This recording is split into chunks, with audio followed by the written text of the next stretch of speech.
What's going on? We are sinking into pits, but not that kind of pit to talk about today. We're going to talk about armpits because there's one brand that decided to ignore Amazon, go about, launch a business, crush it, and now they've brought all that demand and attention to Amazon, and I'm here to tell you maybe you don't need to launch a product on Amazon. What? What could I possibly be talking about today?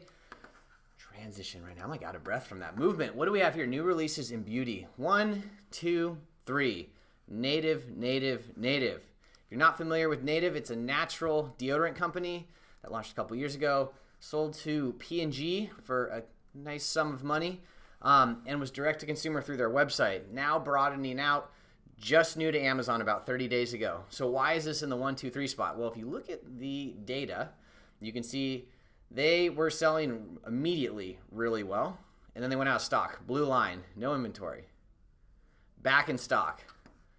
And what does that do? I mean, look at these sales rankings, like that one, so this one's, I mean, it's just nuts. So what did they do here? They said, we're going to build out an audience. We're going to be really good probably at social. We're probably going to be really good at targeting from an advertising perspective. We're going to drive all of our attention outside of Amazon.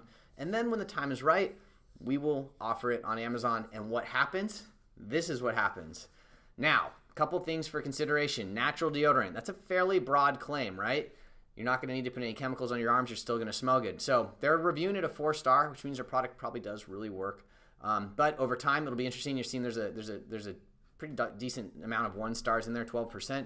Over time, we'll see if that pans out. When you sell direct on your website, you have the opportunity to hide those reviews right here, like 7,600, 5-star reviews.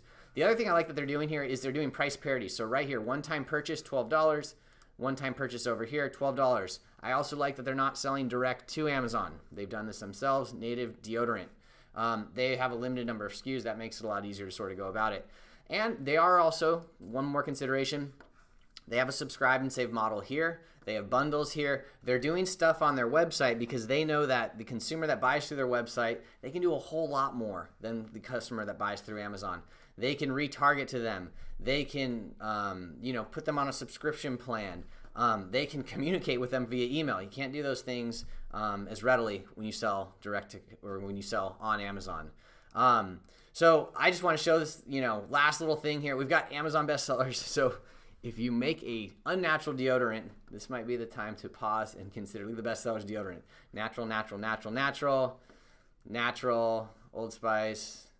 And then we go back into more natural.